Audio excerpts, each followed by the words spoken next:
Hello दोस्तों, मैं अंकित सिंह आप सभी लोगों का विजडम हब स्टडी पर स्वागत करता हूं। दोस्तों, ये जो वीडियो है ये है awareness on corona virus. Corona virus के ऊपर जो भी यहाँ पर प्रावधान होते हैं, कानूनी प्रावधान होते हैं या चाहे फिर मेडिकल प्रावधान होते हैं, उन सभी को मैं डिस्कस करता हूं। तो ये जो वीडियो है ये बात करेगा नेशनल सिक्योरिटी एक्ट 1980, जिसे हम हिंदी में कहेंगे राष्ट्रीय सुरक्षा कानून 1980, या फिर आप लोगों ने सुना होगा रासुका। तो ये रासुका क्या होता है ये हम जानेंगे, क्योंकि अभी क्या हुआ कि इंदौर की जो घटना है उसके बाद आप लोगों ने देखा होगा कि रासुका शब्द न्यूज़ में आया था। तो रासुका लगा करके वहाँ पे जो लोग थे उन पर कार्यवाही की गई।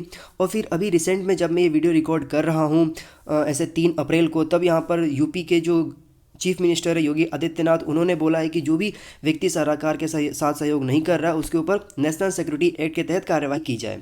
तो अब यहाँ पे हमें ये जानना होगा कि क्या ऐसे प्रावधान है इसमें कि यदि आप नहीं मानते हैं जो प्रावधान है उसको, तो आपके ऊपर रासुका लगा करके उस व्यक्ति को डिटेन किया जा सकता है, और क्या इसके प्रावधान है ये हमें जानना होगा। तभी हम इन सारे चीज़ों से बच पाएंगे और हम कानून की कही हुई बातों की अवहेलना नहीं करेंगे। तो ये मेरा उद्देश्य होता है आप लोगों को अवेयर करना।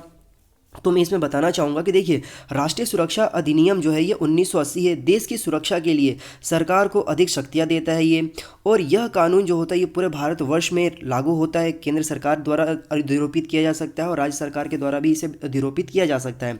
यह जो कानून है 23 सितंबर 1980 को लाया गया था।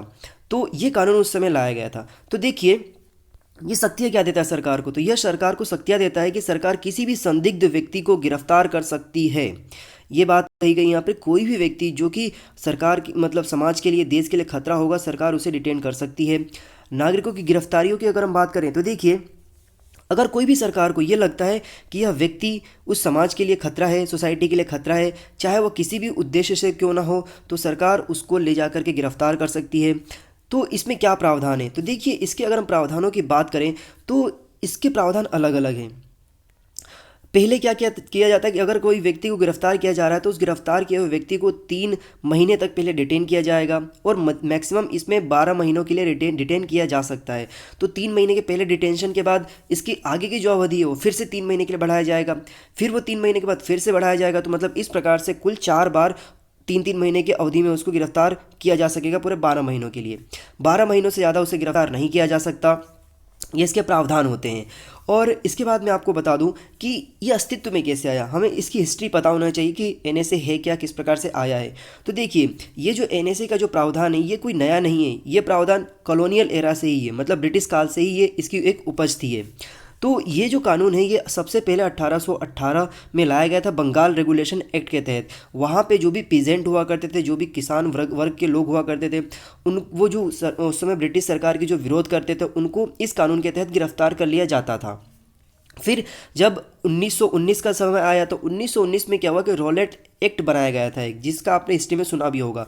तो रॉलेट एक्ट जो बनाया गया था तो उसमें भी यही था कि किसी की सुनवाई नहीं करनी है, किसी की अपील नहीं करनी है, उस व्यक्ति जो भी व्यक्ति ब्रिटिश सरकार की अवहेलना करता है, उसका विरोध करता है, उसको गिरफ्तार कर लिया जाए।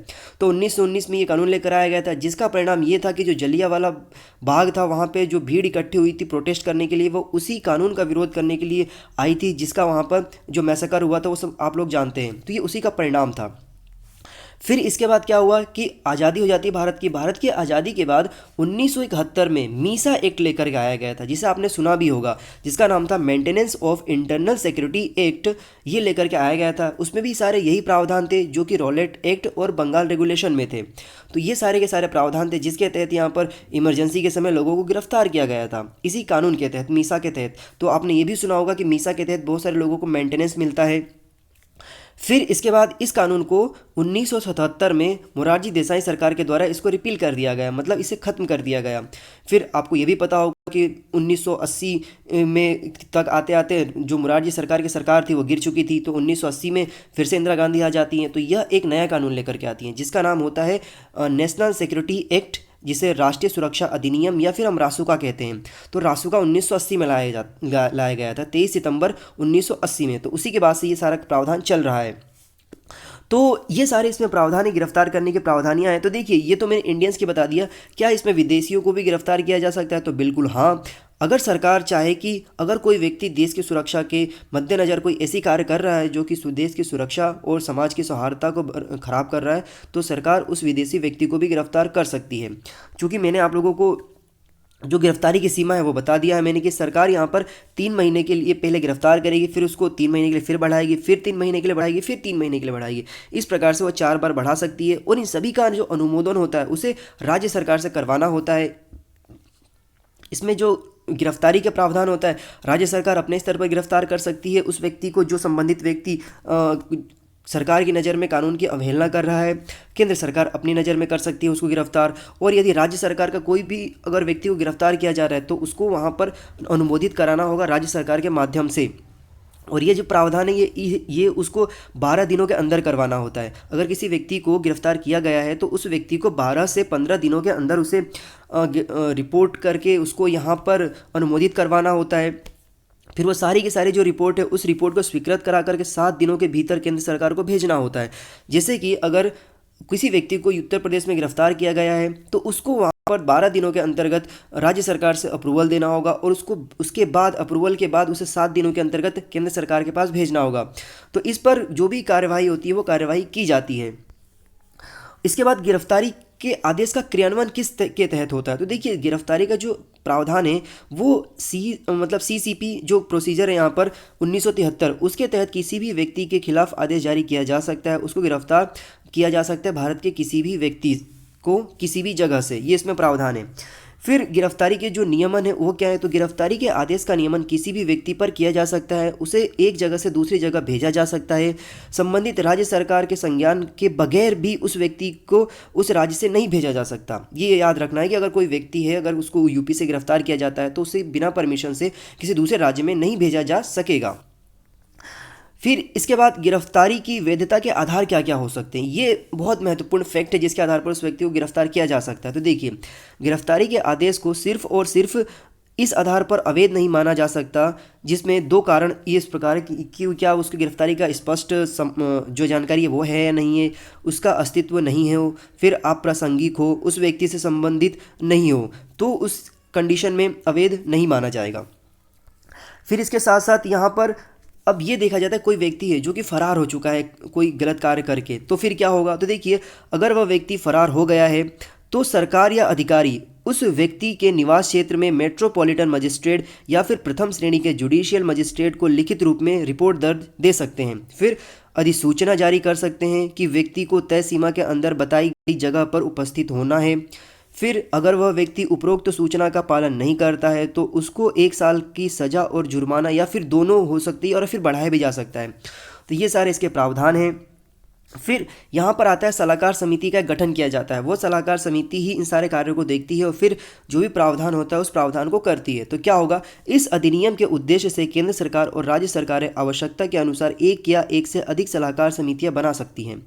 इस समिति में 3 सदस्य होते हैं जिसमें प्रत्येक एक उच्च न्यायालय के सदस्य रह रहे होते हैं या फिर समिति के सदस्य सरकार नियुक्त कर सकती है। फिर संघ शासित प्रदेशों में सलाहकार समिति के सदस्य किसी राज्य के न्यायाधीश या उसकी क्षमता वाले व्यक्ति को ही नियुक्त किया जा सकेगा। नियुक्ति से पहले इस व्यक्ति में संबंधित राज्य में अनुमति लेना आवश्यक हो जाता है। फिर जो सलाहकार समिति है तो उसका क्या महत्व हो जाता है, तो देखिए इस कानून के तहत गिरफ्तारी किसी भी व्यक्ति को 3 सप्ताह के अंदर सलाहकार समिति के सामने उपस्थित करना होता है। मतलब जो कमेटी होती है उस कमेटी के सामने उस व्यक्ति को लेकर के जाया जाता है। साथ ही सरकार या गिरफ्तार करने वाले अधिकारी को यह बताना पड़ता है कि उसे क्यों गिरफ्तार किया गया है। सलाहकार समिति उपलब्ध कराए गए तथ्यों के आधार पर विचार करती है तथा वह नए तथ्य पेश करने के लिए कहती है कि आप बताइए कि क्या यह सत्य है या नहीं है, सत्य और कितना सत्य है इसमें, ये सारी फैक्ट बताइए। सुनवाई के बाद समिति को 7 सप्ताह के भीतर सरकार के समक्ष रिपोर्ट प्रस्तुत करनी होती है। तो आप इसमें समझ पा रहे हैं, व्यक्ति को गिरफ्तार किया जा रहा है तो गिरफ्तार किए हुए व्यक्ति के बारे में रिपोर्ट सलाहकार समिति को दी जाएगी, फिर सलाहकार समिति उसकी जाँच करेगी, फिर जाकर के वो राज्य सरकार को सौंपेगी, फिर राज्य सरकार उसका अनुमोदन करेगी और फिर वह उस रिपोर्ट को केंद्र सरकार के पास भेजा जाएगा। तो ये इसका पूरा एक प्रोसीजर होता है। फिर सलाहकार बोर्ड को अपनी रिपोर्ट में साफ साफ लिखना होता है कि गिरफ्तारी के जो कारण बताए गए हैं वो पर्याप्त है या नहीं है, ये बताना होता है। फिर अगर सलाहकार समिति के सदस्यों के बीच में मतभेद हो जाता है उनके रिपोर्ट्स को लेकर के, तो यहाँ पर कह सकते हैं कि ज्यूरी के आधार पर डिसीजन लिया जाता है, बहुलता के आधार पर इसका निर्णय लिया जाता है। फिर सलाहकार बोर्ड के से चुने किसी भी मामले में गिरफ्तार व्यक्ति की ओर से कोई वकील या उसका पक्ष नहीं रख सकता और सलाहकार बोर्ड की रिपोर्ट को गोपनीयता का प्रावधान माना जाता है। मतलब ये जो रिपोर्ट होता है इसको पब्लिकली रिवील नहीं किया जाता है। फिर यहाँ पर आती है सलाहकार बोर्ड की रिपोर्ट पर कार्यवाही किस प्रकार से होती है। तो सलाहकार बोर्ड जो होता है उसके जो भी व्यक्ति को गिरफ्तार करने के कारणों को सही मानता है तो उस पर उसकी गिरफ्तारी के उपयुक्त समय जितना पर्याप्त वह समझती है तो बढ़ा सकती है। अगर समिति गिरफ्तारी के कारणों को पर्याप्त नहीं मानती है तो गिरफ्तारी के आदेश को रद्द भी कर सकती है और व्यक्ति को रिहा करना पड़ सकता है इस कंडीशन में। तो ये इसके प्रावधान हैं। फिर यहाँ पर गिरफ्तारी की अधिकतम अवधि जो होती है वह अगर गिरफ्तारी के कारण पर्याप्त साबित नहीं हो पाते हैं सबूत तो जो व्यक्ति को गिरफ्तार किया गया उसकी अवधि से 1 साल तक हिरासत में रखा जा सकता है। समय अवधि पूरा होने के बाद या पहले ना तो सज़ा समाप्त की जा सकती है और ना ही उसमें फेरबदल की जा सकती है। मतलब इसमें जो सज़ा का प्रावधान है उसमें कोई बदलाव नहीं किया जा सकता, उसे रहना ही पड़ेगा जेल में 12 महीने तक 3-3 महीने बढ़ा करके। फिर गिरफ्तारी के आदेश को समाप्त करने की क्या प्रावधान है। तो देखिए गिरफ्तारी के आदेश को रद्द किया जा सकता है या बदला जा सकता है इसके बावजूद कि गिरफ्तारी केंद्र या राज्य सरकार के आदेश के अधीनस्थ अधिकारी ने की है या नहीं। फिर इसके बावजूद कि ये अधिकारी केंद्र या सरकार के आदेश में हुआ है या नहीं। तो ये सारे प्रावधान हैं जिसके तहत यहाँ पर इन सारी चीज़ों को किया जा सकता है। दोस्तों और मैं आपको ये बता दूं कि ये जो कानून है इस कानून के तहत जो भी यहाँ पर आंकड़े एकत्रित किए जाते हैं, इसमें जितने लोगों को गिरफ्तार किया जाता है, इन आंकड़ों का कोई रिकॉर्ड नहीं होता है क्योंकि इसको एनसीआरबी के अंदर नहीं लाया जाता है। ये जो भी एक गोपनीय तरीके से इसके आंकड़े को रखा जाता है। जो नेशनल क्राइम रिकॉर्ड ब्यूरो है उसके पास कितने इस कानून के तहत एफआईआर दर्ज कराई गई है ये आंकड़े नहीं होते हैं, और एफआईआर कितना किया गया है ये आंकड़े नहीं होते हैं, गिरफ्तारी कितनी की गई है ये आंकड़े नहीं होते हैं। ये आंकड़े होते भी हैं तो उसके द्वारा ये रिलीज़ नहीं किए जाते पब्लिक डोमेन में। तो मैं आपको बता दूं कि ये कानून जो है जिस तरीके से सरकार को पावर देता है ये बहुत ही सख्त कानून है। तो मैं आप लोगों से यही कहना चाहूँगा कि जो भी यहाँ पर व्यक्ति सरकार की कही हुई बातों को और ख़ासकर पब्लिक डोमेन को नुकसान पहुँचाने की कोशिश कर रहा है वह ऐसा ना करे, क्योंकि इस कानून के तहत यदि उसके ऊपर कोई कार्रवाई की जाती है तो यहाँ पर जो आपके लिए बात कही गई है आर्टिकल 22 में 22(1) क्लॉज में कहा गया है कि यदि कोई व्यक्ति को गिरफ्तार किया जाता है तो उसको यहाँ पर बताना होता है कि क्यों गिरफ्तार किया गया है। लेकिन इस कानून के तहत वो जो आर्टिकल से 21 का क्लॉज ए वो यहाँ पर मान्य नहीं होता है। और फिर सीआरपीसी की सेक्शन 50 में ये बताना होता है कि अरेस्ट करने के कारण तो वो भी यहाँ पर मान्य नहीं होता है। तो ये कानून बहुत सख्त है उन लोगों के लिए जो सरकार के द्वारा जो भी प्रावधान है जो कि समाज और देश की सुरक्षा के लिए बात कही गई है उसकी अवहेलना कर रहे हैं तो वे ना करें। क्योंकि आपने देखा होगा जो इंदौर में घटना हुई है उसके तहत वहाँ पर 3-4 लोगों के ऊपर रासुका लगाया गया है। क्यों? क्योंकि उन्होंने पब्लिक डोमेन को डिस्टर्ब करने की कोशिश करी है। कोरोना वायरस के लिए जो भी यहाँ पर प्रावधान रखे गए थे कि आपको बताना है उनका अवहेलना किया है, तो उसी अवहेलना के लिए उन पर यह कानून लगाया गया है और गिरफ्तार किया गया है। यूपी में भी सेम यही कंडीशन है। तो मैं आप लोगों से यही बोलूँगा कि जो भी प्रावधान है उन प्रावधानों को फॉलो करें क्योंकि ये हमारे देश और पूरे समाज की सुरक्षा के लिए है। तो इसी सारे इन्फॉर्मेशन के साथ मैं विदा लेना चाहता हूँ और मैं आप लोगों से यही बोलूँगा कि आप मेरे चैनल को सब्सक्राइब करें ना करें ये आपकी चॉइस है, लेकिन इस वीडियो को ज़रूर अपने दोस्तों के साथ शेयर करें ताकि वे इस कानून को समझ सकें और देश की सुरक्षा में एक अपना अभूतपूर्व जो सहयोग है वो दे सकें। तो फिर से मुलाकात होगी एक नई जानकारी के साथ, अवेयरनेस के रूप में एक नई वीडियो के साथ। Have a good day. जय हिंद, जय भारत।